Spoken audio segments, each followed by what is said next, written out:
"Right this way, sir," she whispered, leading them to the best table in the house. The one that was always reserved, always waiting. Even though Jinwoo never called ahead. He didn't need to. Everyone knew who he was. Everyone knew what he could do. Jinwoo settled into his chair with the ease of a king on his throne, his cold eyes scanning the restaurant. Couples leaned close over candlelit tables, their laughter soft and intimate. Business executives clinked glasses in the corner booth. And there, weaving between tables with a tray balanced perfectly on her palm, was someone he'd never seen before. She was a black woman, tall and graceful, her natural hair pulled back in an elegant bun. She moved with quiet confidence, her posture straight, her smile professional but warm as she served an elderly couple near the window. Something about the way she carried herself caught his attention. There was no nervousness, no submission in her movements. "Who was that?" Jinwoo asked, nodding toward her. His second-in-command, Taemin, followed his gaze. "New server. Started last month. American, I think." Jinwoo's lips curved into something that wasn't quite a smile. "American," he repeated, settling back in his chair. "This should be entertaining." Before we continue with this story, if you're enjoying it so far, please hit that like button, drop a comment below, and subscribe to the channel. It really helps us grow and create more content like this for you guys. Your support means everything. Now, let's get back to the story. The woman approached their table, her order pad in hand. Up close, Jinwoo could see the intelligence in her dark eyes, the set of her jaw that spoke of determination. She was beautiful, he supposed, but that wasn't what interested him. What interested him was that she looked at him the same way she'd looked at every other customer, with simple professional courtesy. No fear, no recognition of his power. That would change. "Good evening, gentlemen," she said in Korean, her accent clearly foreign but her words clear. "My name is Jada, and I'll be taking care of you tonight. Can I start you off with some drinks?" Jinwoo leaned back in his chair, exchanging glances with his men. Then he switched to rapid Korean, his Busan dialect thick and deliberate, his words tumbling out in street slang he knew no foreigner could possibly understand. "Look at this one," he said, his voice dripping with mockery. "Does she think speaking a few words of Korean makes her belong here? Probably learned it from some drama." His men chuckled nervously, their eyes darting between their boss and the woman. "I bet she can't even read the menu. Why do they let people like her work in places like this? This isn't some American fast food restaurant." He gestured dismissively at Jada, switching to even cruder language. "Bring us soju. The expensive one. And try not to drop it. I'm sure you're not used to handling anything of quality." His men laughed louder now, emboldened by his performance. Jada stood perfectly still throughout his entire speech. Her expression didn't change. Her posture didn't shift. She simply watched him, her dark eyes steady and unblinking, as he finished his performance. The silence that followed stretched like a rubber band about to snap. Then she spoke. "Your order will be ready shortly," she said in flawless Korean, her Busan accent even cleaner and more refined than his own. "And for your information, I understood every single word. My Korean professor at Busan National University would be disappointed in your grammar. You used the wrong particles in at least 3 sentences. But I'm sure your mother would be far more disappointed in your manners." She paused, her head tilting slightly as she looked directly into Jinwoo's eyes. "The expensive soju you requested? That's the Wayo 41. I'll bring it right out. And don't worry, in my 2 years of serving in Busan's finest restaurants, I've never dropped a bottle, even ones of quality." The air at the table turned to ice. Jinwoo's men sat frozen, their faces drained of color. No one breathed. No one moved. The ambient noise of the restaurant seemed to fade away, leaving only the thundering of 5 racing hearts. Jinwoo stared at Jada, his mouth slightly open, his usual mask of cold control completely shattered. Shock rolled through him in waves. Not anger, not rage, but pure, undiluted surprise. In 15 years of ruling Seoul's underworld with an iron fist, no one had ever spoken to him like this. Not his enemies. Not the police. Not even his own father before he died. Jada held his gaze for another moment, then turned on her heel and walked away, her head high, her steps measured and confident. She didn't rush. She didn't look back. She simply left them sitting there in stunned silence. Boss, Taemin finally whispered, his voice barely audible. Boss, should we? Shut up, Jin-woo said softly, his eyes still locked on Jada's retreating form as she disappeared into the kitchen. His hand, resting on the table, had curled into a fist, but not from anger. He was trying to process what had just happened, trying to understand the strange cocktail of emotions churning in his chest. He should be furious. He should be planning retribution. His reputation demanded it. His position required it. But all he could think about was the way she'd stood there, fearless and dignified, and cut him down to size with nothing but the truth. Who does she think she is? One of his men muttered. Jin-woo turned to look at him, and the man immediately fell silent, shrinking back in his seat. Someone, Jin-woo said quietly, who just did something none of you have ever had the courage to do. Jada returned minutes later with their soju, setting the bottle and glasses on the table with the same professional efficiency she'd shown before. Her hands were steady. Her expression was neutral. She poured their drinks with perfect form, then stepped back. Is there anything else I can get for you gentlemen? She asked in Korean, her tone polite but not subservient. Jin-woo looked up at her, really looked at her, and saw something in her eyes that he'd never encountered before. Not defiance exactly, but an unshakable sense of self-worth. She wasn't trying to challenge him. She simply refused to be diminished by him. No, he heard himself say. That will be all. Jada nodded once and walked away to tend to her other tables. Jin-woo watched her go, watched the way she smiled genuinely at the elderly couple, watched the way she patiently explained menu items to a young family, watched the way she moved through the world as if his power and his anger and his reputation meant absolutely nothing. His men sat in uncomfortable silence, waiting for an explosion that never came. They drank their soju quickly, desperate to leave, but Jin-woo barely touched his glass. He couldn't stop watching her. Every time she laughed at something a customer said, every time she gracefully balanced multiple plates, every time she passed their table without so much as a glance in his direction, something twisted in his chest. When the meal finally ended and they stood to leave, Jin-woo paused by the hostess stand. The server, he said quietly. Jada, how long has she worked here? The hostess bowed nervously. 5 weeks, sir. She's one of our best. Never late. Never makes mistakes. Customers love her. Where is she from? America, sir. She's a graduate student at Seoul National University. International Relations, I believe. Jin-woo nodded slowly, processing this information. A graduate student. Educated. Fluent in Korean. And utterly unimpressed by him. As he walked to his car, Taemin ventured carefully. Boss, what do you want us to do about her? Jin-woo stopped, his hand on the car door. What did he want to do? The old Jin-woo would have had her fired, would have made her life difficult, would have reminded her that crossing him came with consequences. But that wasn't what he was feeling. What he was feeling was something he couldn't quite name. Something uncomfortable and unfamiliar that had nothing to do with anger. Nothing, he said finally, sliding into the back seat. Do nothing. As the car pulled away from the restaurant, Jin-woo looked back through the window. He could see Jada through the glass, laughing with a coworker, completely unbothered by what had transpired. She'd already forgotten about him, moved on with her evening, dismissed him as easily as she might dismiss a rude comment from a drunk customer. And for some reason he couldn't explain, that bothered him more than anything. 3 days passed before Jin-woo returned to the restaurant. He told himself it was because the food was good, because the location was convenient, because he had business in the area. He didn't examine too closely why he'd specifically chosen a Thursday evening, the same day and time as his previous visit. Jada was there, of course, moving between tables with that same quiet grace. When the hostess tried to seat him in a different section, he waved her off and walked directly to a table in Jada's area. His men exchanged confused glances, but followed without question. When Jada approached, her expression didn't change.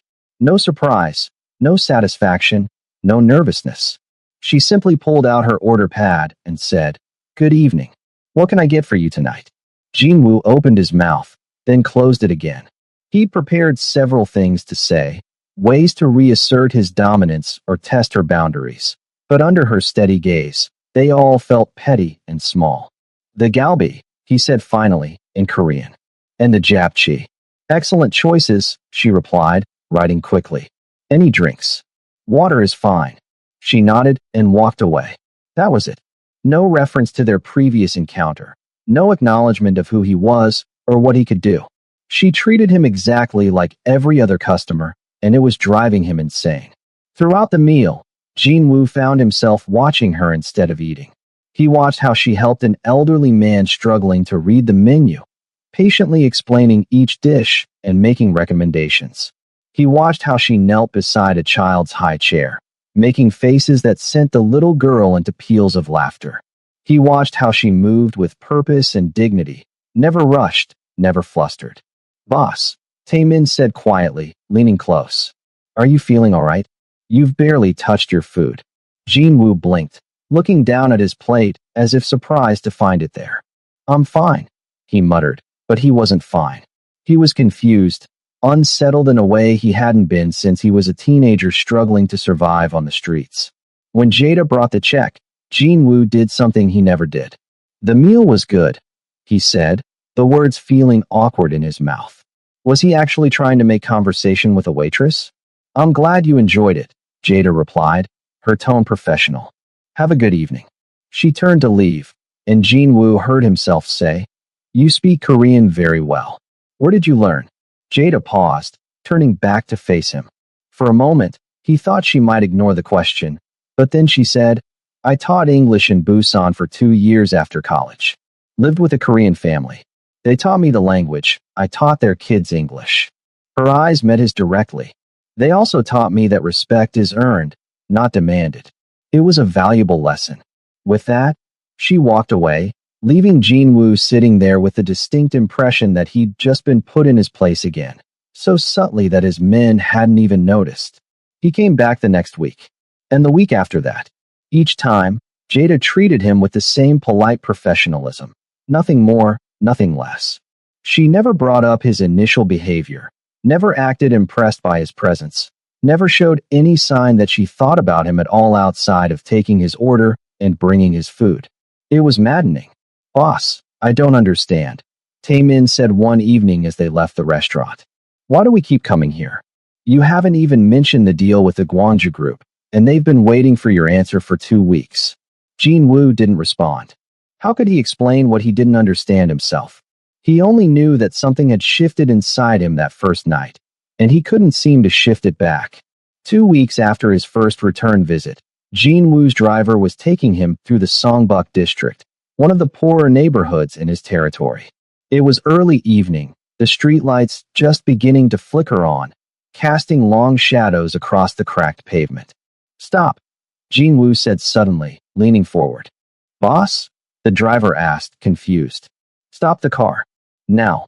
The car pulled to the curb, and Jinwoo stared through the tinted window at the scene unfolding on the sidewalk. There, crouched beside an elderly homeless woman, was Jada. She was wearing jeans and a simple sweater, her hair loose around her shoulders, completely different from her restaurant uniform. She held a steaming container of food, helping the old woman eat with careful, patient movements. Jinwoo watched, transfixed, as Jada set the food aside and listened intently while the woman spoke, her weathered hands gesturing animatedly.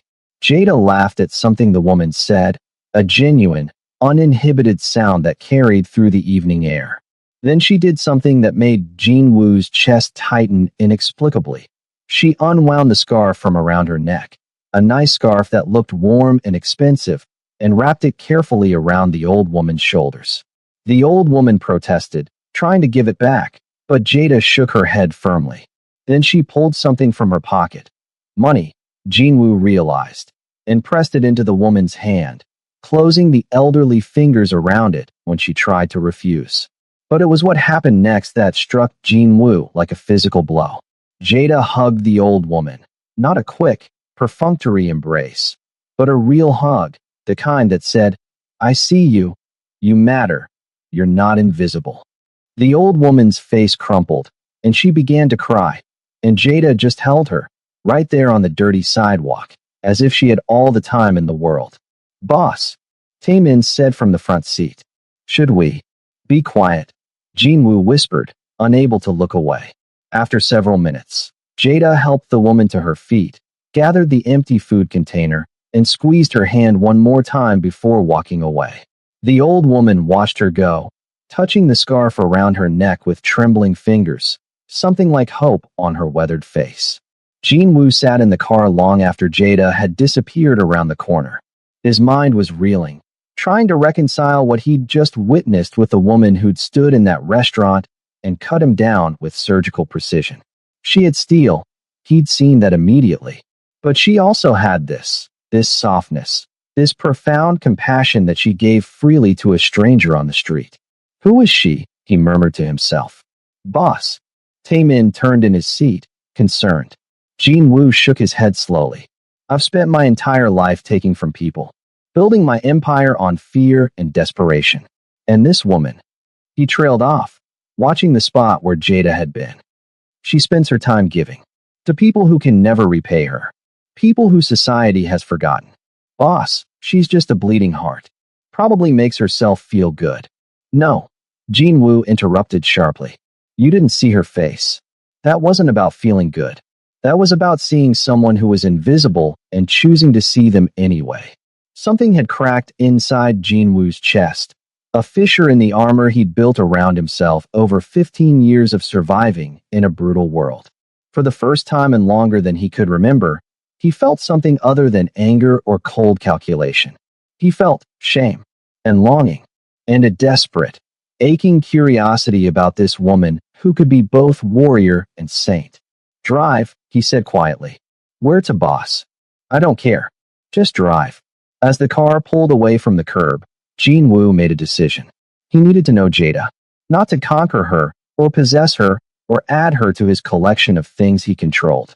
He needed to understand how someone could exist in this harsh world and still maintain that kind of softness.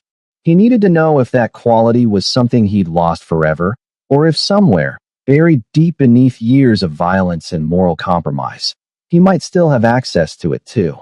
The next day, Jinwoo sent flowers to the restaurant.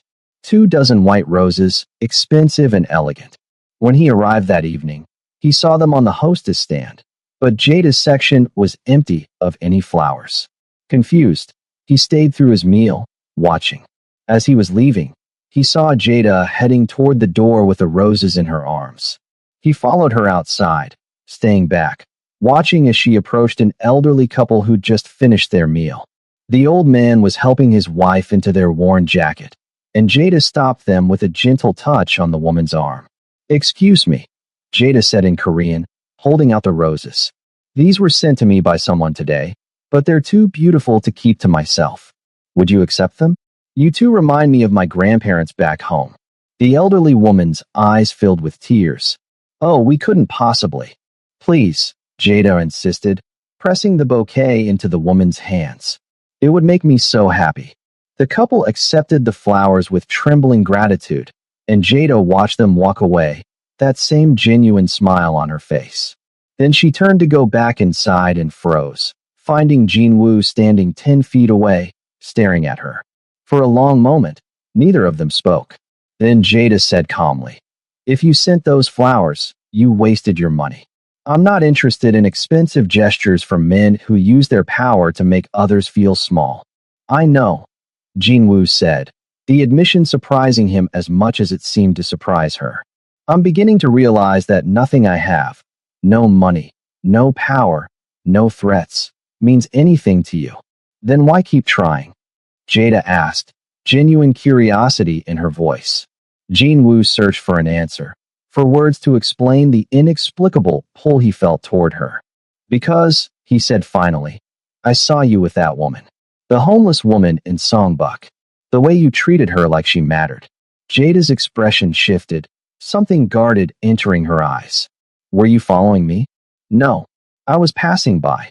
But I couldn't look away." Jinwoo took a step closer. "You spoke to me with steel. But with her, you were so gentle. How can one person be both? Jada studied him for a long moment, her arms crossed over her chest. Steel and softness aren't opposites, she said finally. You can be kind without being weak. You can stand up for yourself without tearing others down. The fact that you think those things are contradictory says more about you than it does about me. The words hit Jean Wu like a slap, but not an angry one. More like the kind that's meant to wake someone up. Teach me, he said, the words tumbling out before he could stop them. Jada's eyebrows rose. Teach you what? How to be that. How to be strong and soft at the same time. Jean Wu ran a hand through his hair, frustration evident in every line of his body. I've spent 15 years building walls, becoming someone people fear. And now I look at you, and I wonder if I've lost something essential along the way. That's not something I can teach you, Jada said, but her voice had softened slightly. That's something you have to choose. Every single day, in every single interaction. She paused, seeming to debate with herself before adding. The man who walked into that restaurant 2 months ago, who tried to humiliate me for sport, I have no interest in knowing him. But the man standing in front of me right now, asking questions like he genuinely wants answers, that man might be worth a conversation. Then have a conversation with me, Jean Wu said. Please. Why should I? Jada challenged. Give me one good reason why I should give you my time when you've shown me nothing but arrogance and disrespect. Jean Wu opened his mouth, then closed it again. What could he say? That he was powerful? She didn't care. That he was rich? She'd given away his expensive gifts. That he was feared? That seemed to be exactly what she didn't want. Finally, he said the only thing he had left, the truth. Because I don't know who I am anymore, he admitted, his voice rough. Because watching you with that woman made me realize I've become something I never wanted to be. Because for the first time in 15 years, I want to be better, and I don't know how. He met her eyes. Because you make me want to remember who I was before I became this. Jada was quiet for so long that Jean Wu thought she might just walk away. Then she sighed, a sound heavy with resignation. One coffee. That's all I'm offering. And if you show up with bodyguards or expensive cars or any of that power display nonsense, I'm walking away. When? Jean Wu asked, hope flickering in his chest. Saturday afternoon. 2 o'clock. There's a small cafe near Seoul National University on the street behind the library. It's called Daisy's. Meet me there. She pointed at him. And Jean Wu? I'm giving you this chance because I believe people can change. But I've also seen enough of the world to know that most people don't. Don't make me regret this. She walked back into the restaurant, leaving Jean Wu standing alone on the sidewalk, his heart pounding in a way that had nothing to do with fear or anger. The next 3 days crawled by with agonizing slowness.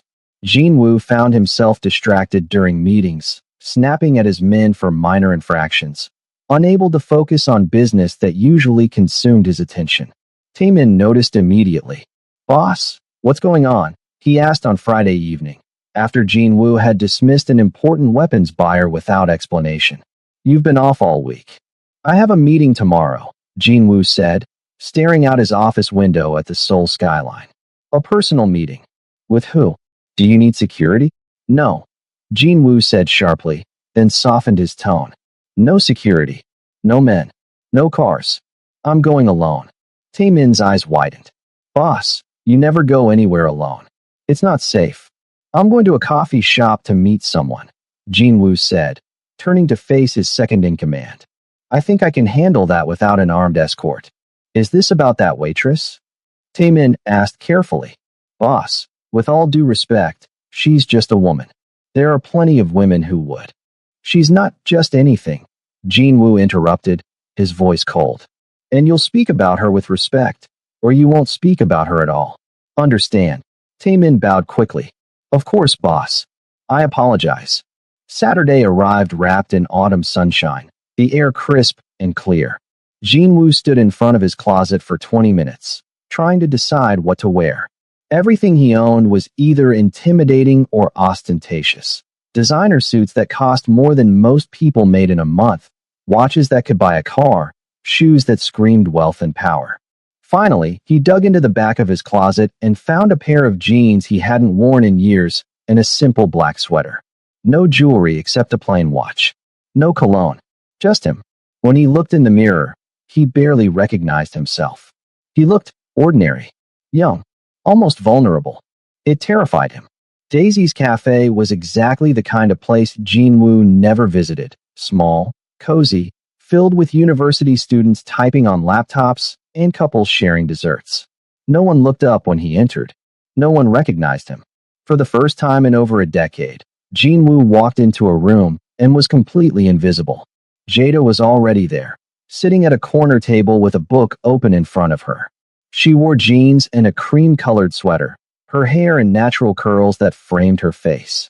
She looked up when he approached, and something that might have been approval flickered in her eyes.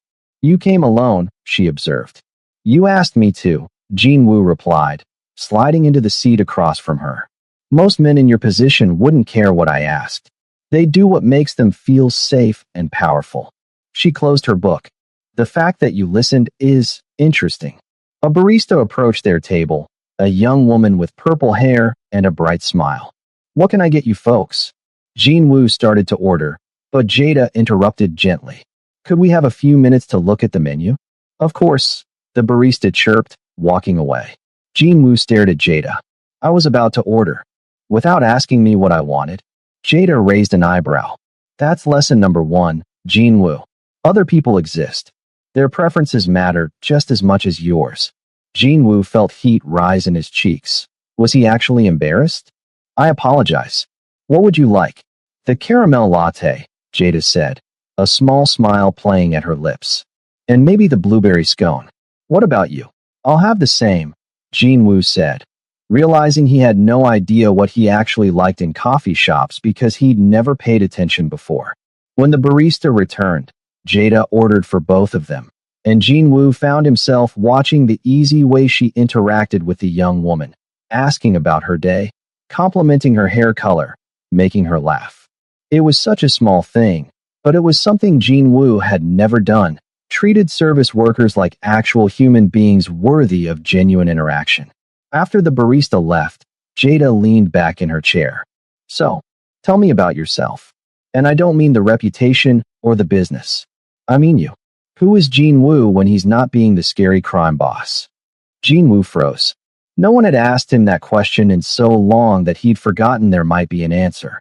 "I don't know," he admitted finally. "I think I stopped being anything other than that a long time ago." "That's sad," Jada said, but there was compassion in her voice, not pity. "Everyone is more than just their job or their reputation. What did you like to do before?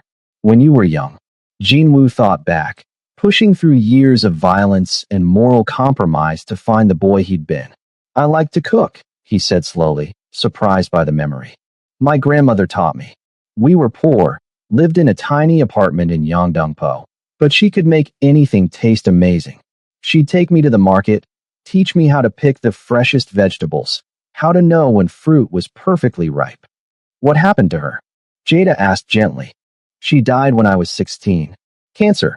We couldn't afford treatment." Jinwoo's jaw tightened. "That's when everything changed. I was angry at the world, angry at our poverty, angry at my own helplessness. I made choices, bad choices.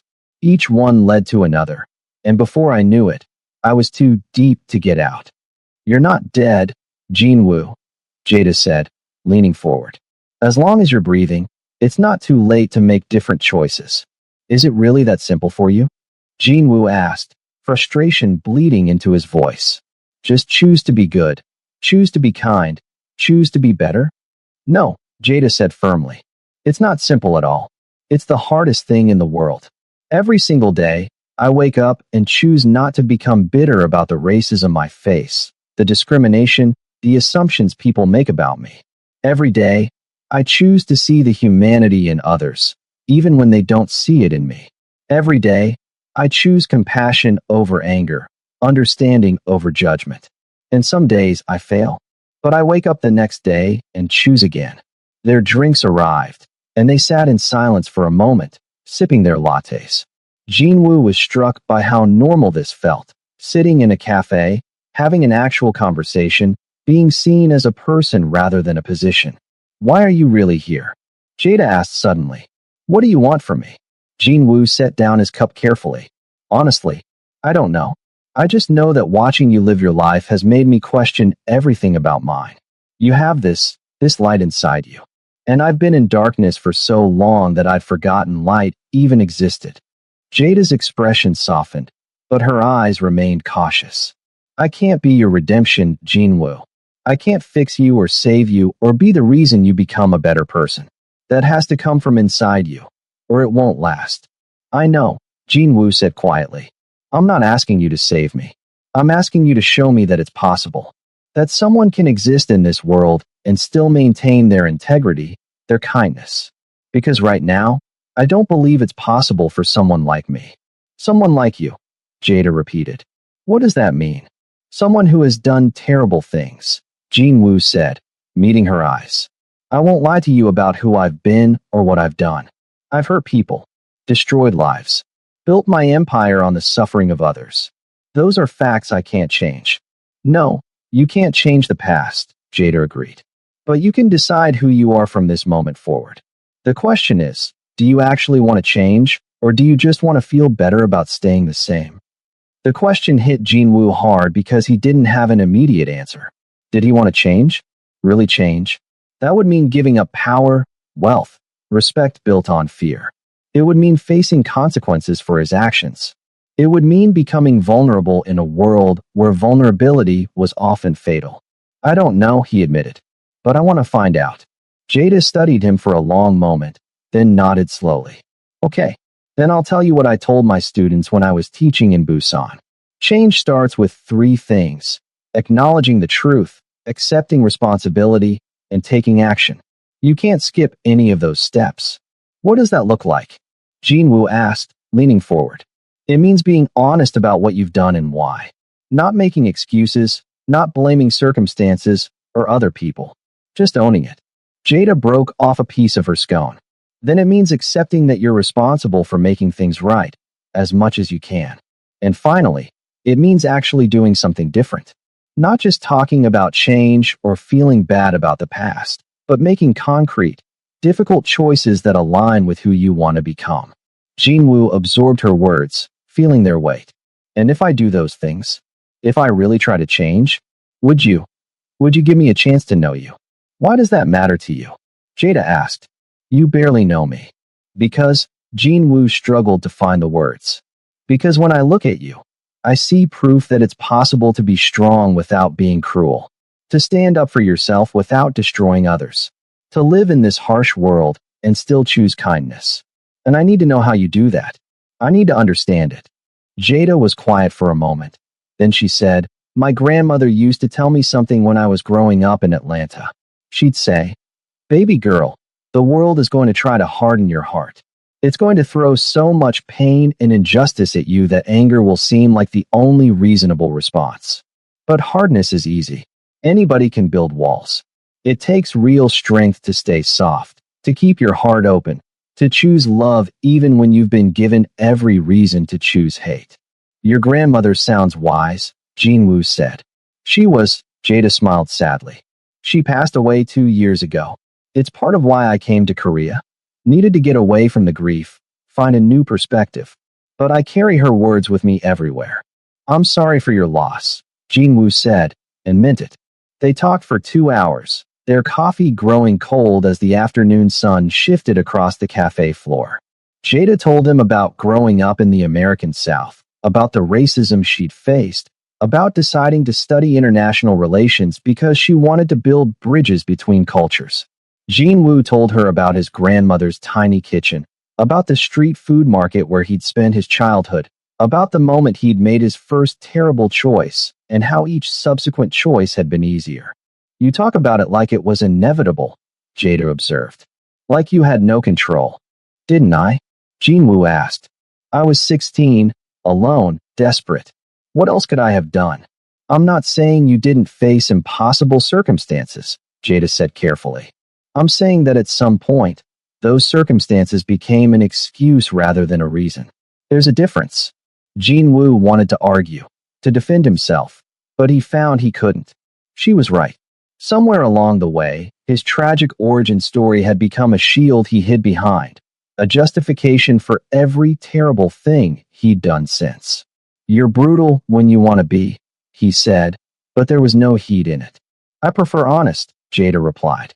Sugarcoating the truth doesn't help anyone. As the cafe began to fill with the evening crowd, Jada glanced at her watch. "I should go. I have studying to do." "Can I see you again?" Jinwoo asked, trying to keep the desperation out of his voice. Jada considered this. "Maybe, if you show me that you're serious about what we talked about."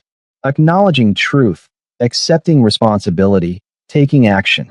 Those aren't just nice words, Jinwoo. They require real sacrifice. "What would that look like to you?" Jinwoo asked. "That's not for me to decide," Jada said, standing and gathering her things. "You know what you've done. You know what needs to change. If you're serious about becoming someone different, you'll figure it out." Jinwoo stood as well. "Thank you for giving me this chance, for being honest with me." "Don't thank me yet," Jada said. "The hard part hasn't even started." She walked away, leaving Jinwoo standing in the cafe, his mind racing. Around him, students laughed and studied, couples held hands, the barista called out orders. Normal life, happening all around him, a life he'd been absent from for so long he'd forgotten it existed. Over the next 2 weeks, Jinwoo began making changes. Small ones at first. He stopped berating his men for minor mistakes, started saying please and thank you to servers and staff. But those small changes revealed how deeply embedded his cruelty had become. Every instinct told him to dominate, to intimidate, to take what he wanted. Fighting against those instincts was exhausting. He returned to the restaurant twice, but Jada treated him with the same professional courtesy she showed everyone, nothing more. He didn't send gifts. He didn't ask for another meeting. He just existed in her presence, trying to be someone worthy of her time. Then came the evening that changed everything. Jinwoo was leaving a meeting with a corrupt city official when he saw her. Jada was 3 blocks away, crouched beside a young homeless man who couldn't have been more than 20. She was handing him a bag of food, but the man was refusing it, his body language defensive and ashamed. Jinwoo watched as Jada set the bag down and simply sat on the curb beside him, not pushing, not leaving, just being present. After a few minutes, the young man began to talk, his hands moving animatedly. Jada listened with complete attention, nodding occasionally, her face full of compassion. Then the young man started to cry. Jinwoo could see his shoulders shaking, see him covering his face with his hands. And Jada did what Jinwoo had seen her do with the elderly woman. She simply held him, right there on the dirty curb, as people walked past without stopping, without caring. Something inside Jinwoo cracked wider, a fissure becoming a chasm. He'd built his entire empire on the principle that weakness deserved punishment, that vulnerability was something to be exploited. But watching Jada hold this crying stranger, he realized she possessed a strength he'd never understood. The strength to witness pain without turning away, to offer comfort without expecting anything in return, to see dignity in people the world had discarded. When Jada finally stood, helping the young man to his feet and pressing the bag of food into his hands along with what looked like a business card, probably for a shelter or service organization, Jinwoo made a decision. He couldn't keep living the way he had been. Not because Jada had asked him to change, but because he couldn't bear the person he'd become. The contrast between who he was and who she was had become too stark, too painful. He either had to change or accept that he was exactly the monster everyone believed him to be. That night, Jinwoo sat in his office until dawn, making a list. On one side, he wrote every illegal operation he controlled, every source of his power and wealth. On the other side, he wrote what it would cost to dismantle each one. The list was long and terrifying. His second-in-command found him there in the morning, still staring at the papers. "Boss, are you all right?" Jinwoo looked up at Taemin, really looked at him. The man had been loyal for 8 years, had followed orders without question, had helped Jinwoo build his empire. And Jinwoo realized he knew almost nothing about him as a person. "Taemin," Jinwoo said slowly. "Do you have family?" Taemin blinked, clearly surprised by the question. A younger sister, boss. She's in university, studying to be a teacher. Does she know what you do? What we do? Taemin shifted uncomfortably. No, boss. She thinks I work in legitimate business. I send her money for school, tell her it's from investments. Are you proud of the work we do? Jinwoo asked. The question hung in the air between them. Finally, Taemin said quietly, I'm grateful for the opportunities you've given me, boss. I'm grateful I can provide for my sister. But proud? He shook his head. No, I'm not proud. Jinwoo nodded slowly. Neither am I. Not anymore. The next week, Jinwoo began the process of dismantling his empire. He started with the operations that caused the most direct harm. The human trafficking networks that moved desperate people across borders. The protection rackets that squeezed small business owners until they had nothing left. The loan sharking that trapped families in endless cycles of debt. Each decision cost him. His lieutenants questioned his judgment. Rivals sensed weakness and began encroaching on his territory. Money that had flowed like water began to dry up. But Jinwoo kept going, driven by the image of Jada sitting on that curb, holding a stranger while the world walked by. He didn't tell her what he was doing. He didn't ask for recognition or praise. He simply made the changes because they needed to be made, because he couldn't look at himself in the mirror otherwise. But Jada noticed anyway. 3 weeks after their coffee shop meeting, she approached him at the restaurant. It was late, near closing time, and Jinwoo had been sitting alone, nursing a cup of tea he didn't really want, just hoping to see her. Walk with me, she said simply, untying her apron. They walked through the quiet streets of Gangnam, the neon lights painting everything in shades of pink and blue. For several blocks, neither spoke. Then Jada said, I heard you shut down the trafficking operation in Itaewon and the protection racket in Hongdae. Jinwoo glanced at her, surprised. How did you? I volunteer at a women's shelter, Jada explained. The director mentioned that suddenly, the girls being brought in from that network just stopped coming. She was confused. I had a feeling it might be connected to you. I'm not looking for credit, Jinwoo said quickly. I know, Jada replied. That's why I'm bringing it up. If you were doing this to impress me, you would have told me yourself. The fact that you didn't. She paused, looking up at the night sky.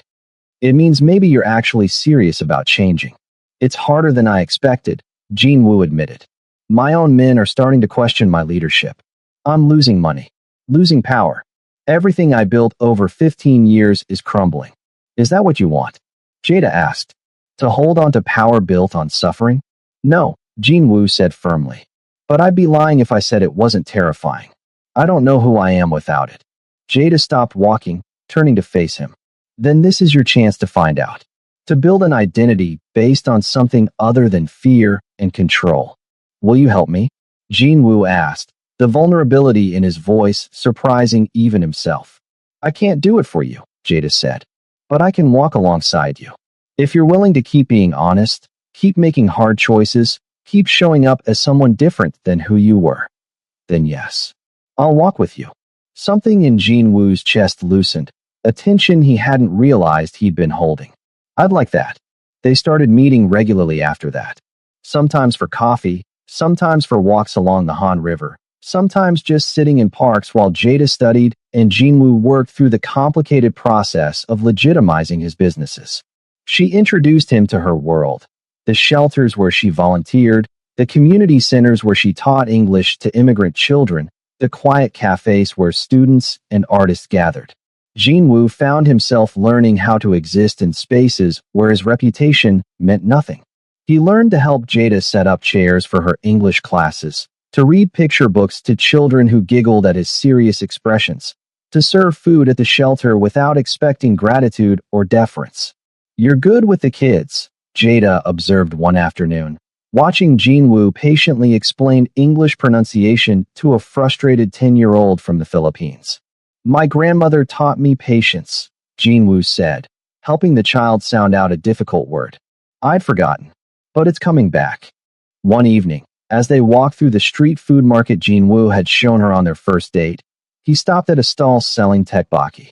My grandmother's stall was 3 streets over, he said quietly. She'd stand here for 12 hours a day, her feet swelling, her back aching, just so we could eat. Tell me about her, Jada said, and Jinwoo did. He talked about the way his grandmother hummed while she cooked, about the stories she'd told him of growing up during the war, about how she'd never complained even when they had nothing. She would have liked you, Jinwoo said, surprising himself with the realization. She always said the measure of a person wasn't what they had, but what they gave. Sounds like she was a wise woman, Jada said, slipping her hand into his. It was the first time she'd initiated physical contact, and Jinwoo's heart stuttered at the simple gesture. But not everything was peaceful. Jinwoo's decision to dismantle his empire had created enemies. Rivals who saw his changes as weakness began to move against him. His own lieutenants grew restless, some quietly defecting to other organizations. The threats escalated slowly at first. Graffiti on his properties, whispered warnings from informants, shipments that mysteriously disappeared. Jinwoo absorbed it all, refusing to retaliate with the violence that had once been his first response. Then they went after Jada.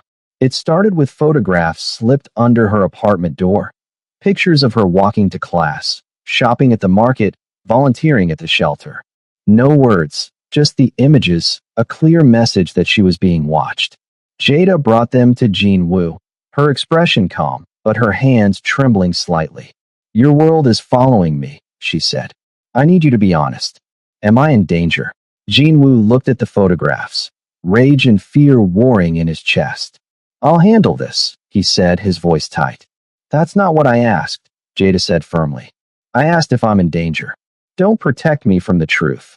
Yes, Jinwoo admitted, the word tasting like ash. My enemies see you as a weakness, a way to hurt me. I'll increase security, put men on you. No, Jada interrupted. I won't live like that.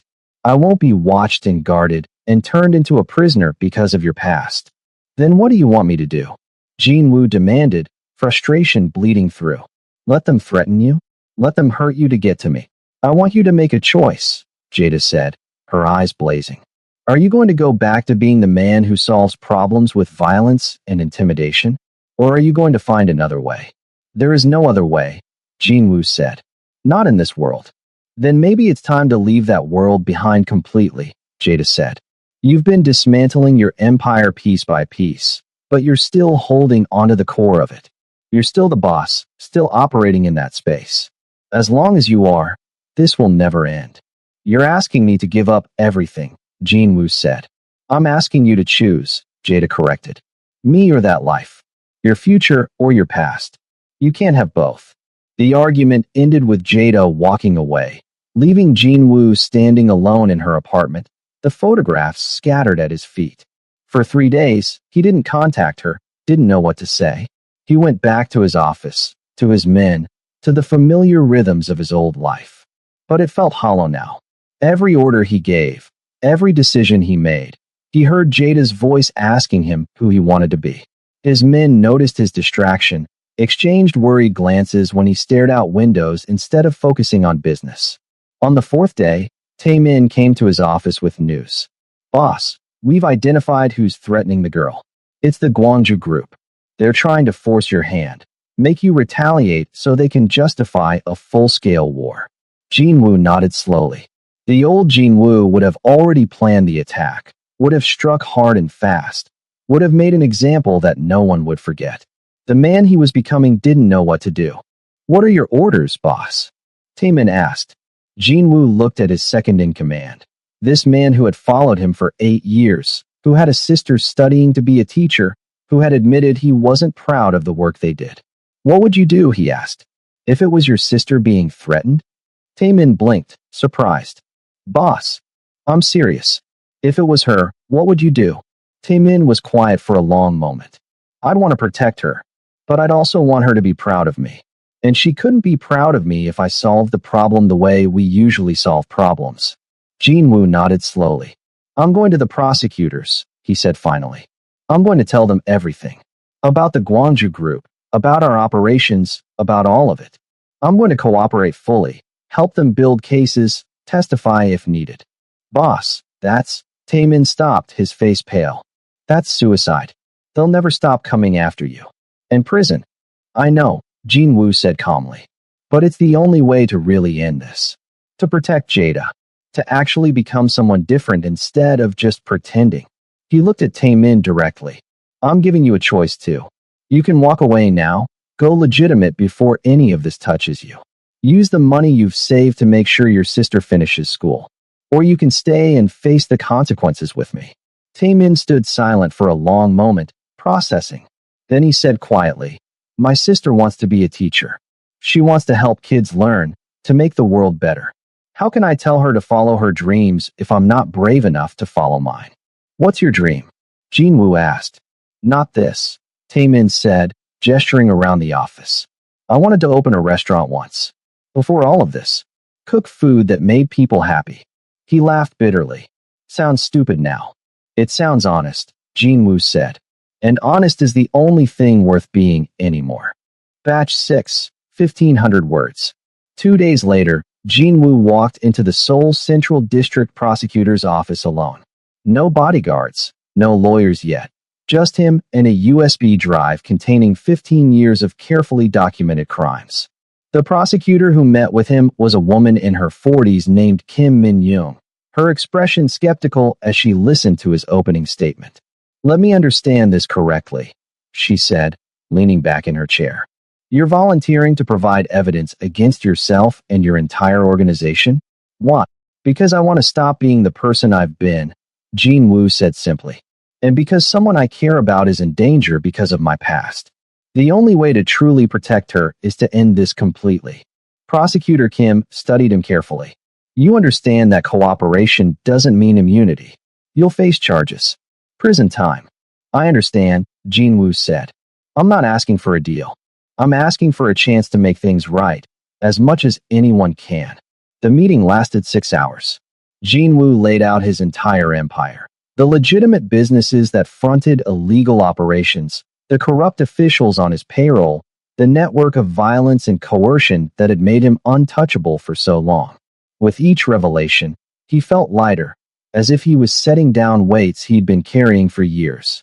When it was finally over, Prosecutor Kim looked at him with something that might have been respect. This is going to create chaos, she said. Multiple investigations, dozens of arrests. You've just blown open half the organized crime in Seoul.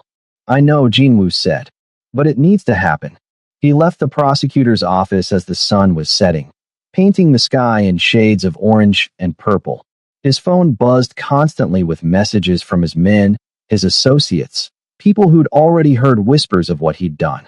He ignored them all and went to the one place he needed to be. Jada's apartment building was quiet when he arrived. He stood outside for a long moment, gathering courage, before pressing her buzzer. Yes? Her voice crackled through the speaker. It's me, Jin-woo said.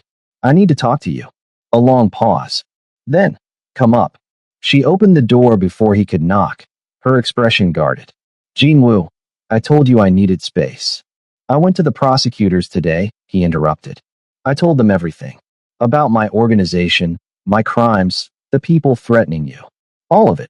Jada's eyes widened. What? Jin-woo, do you understand what that means? Yes, he said quietly. It means I'll probably go to prison. It means I'm giving up everything I built. It means I'm making a lot of very dangerous people very angry. He stepped closer, not touching her, but close enough to see the flecks of gold in her brown eyes.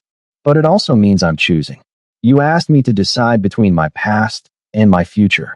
Between that life and the possibility of becoming someone better. I'm choosing. This isn't about me, Jada said firmly. I don't want to be the reason you. You're not the reason, Jin-woo interrupted. You're the catalyst. You showed me that there was another way to live, another way to be strong.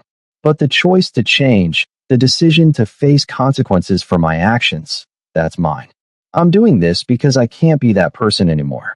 Because when I look in the mirror, I want to see someone my grandmother would recognize. Jada's eyes filled with tears. Do you know what you're risking? They could kill you. Your own people could kill you. I know, Jin-woo said. But I'd rather die trying to be someone worth knowing than live as someone I'm ashamed of. Jada pulled him into her apartment, closing the door behind them. For a moment, they just stood there, looking at each other. Then she said, I didn't fall in love with you so you could protect me like a possession. Jinwoo's heart stopped. You what? I fell in love with you. Jada repeated, tears streaming down her face now. Because I saw someone capable of change.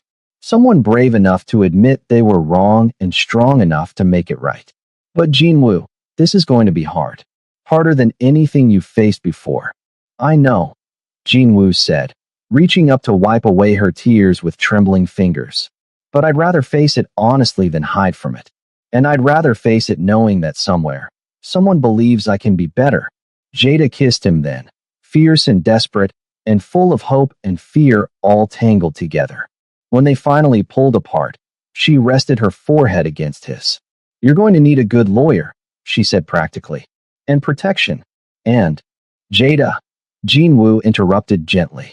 I know you want to help, but this is my consequence to face. What I need from you isn't to save me or fix this. I need you to just be there. Remind me why I'm doing this. Show me that becoming better is possible. I can do that, Jada whispered. But I'm scared. So am I, Jinwoo admitted. I've never been more terrified in my life. But I'm also more certain than I've ever been that this is right. The next 6 months were a blur of investigations, depositions, and legal proceedings. Jinwoo cooperated fully with authorities, providing evidence that led to the arrest of corrupt officials, rival gang members, and several of his own former associates. The media had a field day. Crime boss turns informant screamed the headlines, alongside speculation about his motives and predictions about his future. Through it all, Jada was there. Not every day, not even every week. She had her own life, her studies, her volunteer work. But she came to court when she could, sat in the gallery during his testimony, reminded him with her presence that there was life beyond these walls, beyond these consequences. Taemin had made his own choice. He'd cooperated with prosecutors, provided his own testimony, and used the money he'd saved to enroll in culinary school. My sister cried when I told her the truth. He confided to Jinwoo during one of their brief meetings. But then she hugged me and said she was proud I was finally choosing something real. The Gwangju group had tried to retaliate, but with most of Jinwoo's former empire dismantled and law enforcement attention focused on organized crime, their attempts had been thwarted. The threats against Jada had stopped, not because Jinwoo had protected her with violence, but because he'd removed himself from that world entirely.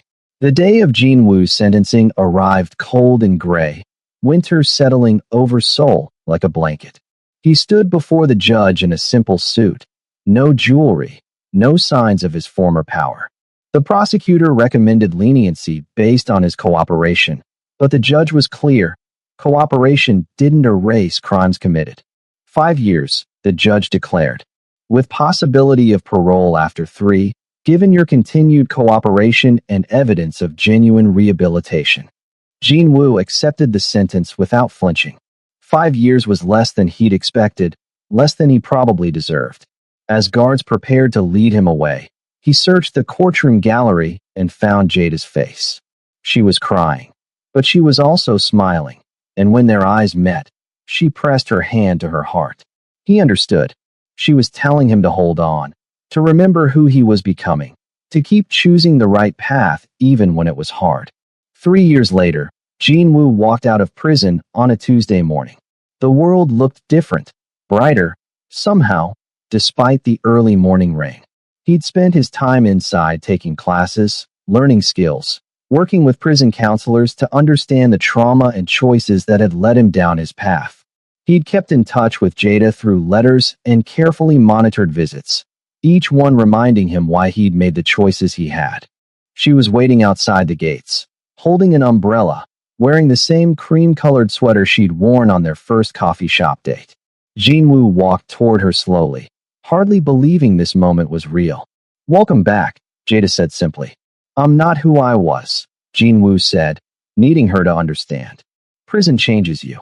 The things I saw, the work I did on myself, I'm different. I know, Jada said, reaching for his hand. I'm different too. I finished my degree. I'm working for an international human rights organization now. 3 years is a long time. Do you still? Jin-woo couldn't finish the question, too afraid of the answer. Love you, Jada finished. Yes, even more than before, because you kept choosing to be better even when it cost you everything. Even when it would have been easier to give up or go back to who you were. They walked together through the rain, toward the future neither of them could have imagined that night in the restaurant when an arrogant crime boss had tried to humiliate a waitress and found himself changed forever. Jin-woo had lost his empire, his power, 3 years of his life. But he'd gained something infinitely more valuable, his humanity. 6 months later, Jada stood in a university auditorium, defending her graduate thesis on restorative justice and redemption in criminal systems. The room was packed with professors, students, and activists. And in the back row, sitting alone but present, was Jin-woo. He wore simple clothes, worked now at a community center helping former gang members transition to legitimate work. He had nothing to offer but his experience, his hard-won wisdom, and his commitment to being someone different. When Jada finished her presentation, the room erupted in applause. She searched the crowd and found Jin-woo's eyes. He was standing, applauding with everyone else, pride written across his face. This moment, this accomplishment that was entirely hers, that he had nothing to do with except bearing witness, meant more to him than any territory he'd ever controlled or any empire he'd ever built. After the presentation, they walked through the street food market where Jin-woo's grandmother had once sold kimchi. He'd started volunteering there on weekends, helping elderly vendors set up their stalls, teaching young people the traditional recipes his grandmother had taught him. She would have been proud of you, Jada said, watching him wave to a vendor he'd helped earlier that week. I hope so, Jin-woo said. I'm finally becoming someone I'm not ashamed of. They stopped at a tteokbokki stall, sharing a steaming bowl as rain pattered on the awning above them. Jin-woo taught Jada a phrase his grandmother used to say. The person you become is shaped by the choices you make when no one is watching. I like that, Jada said, leaning her head on his shoulder. And I'm proud of the person you're becoming. Because of you, Jin-woo said. Because you refused to bow. Because you showed me that strength and kindness weren't opposites. Because you believed I could be better before I believed it myself. No, Jada corrected gently. I showed you the possibility. But you did the work. You made the choices. You faced the consequences. That was all you. In the end, it wasn't love that saved Jin-woo. It was a woman who demanded he save himself. A woman who refused to accept his power or his cruelty, who saw through his darkness to the light he'd forgotten existed. She didn't fix him. She showed him that he was worth fixing. And in learning to kneel, to accept responsibility, to choose vulnerability over power, Jin-woo finally learned how to stand tall. The lesson is simple but profound. True strength isn't found in dominating others, but in having the courage to change yourself. Redemption is possible, but it requires acknowledging truth, accepting responsibility, and taking action. No shortcuts, no excuses. And sometimes, the greatest act of love is refusing to accept less than someone's best self, even when accepting less would be easier. Thank you for staying with this story until the end. If it moved you, if it made you think about strength and change and the power of choosing differently, please hit that like button, share your thoughts in the comments, and subscribe to the channel. Your support helps us create more stories that matter. Until next time, remember, it's never too late to become who you were meant to be.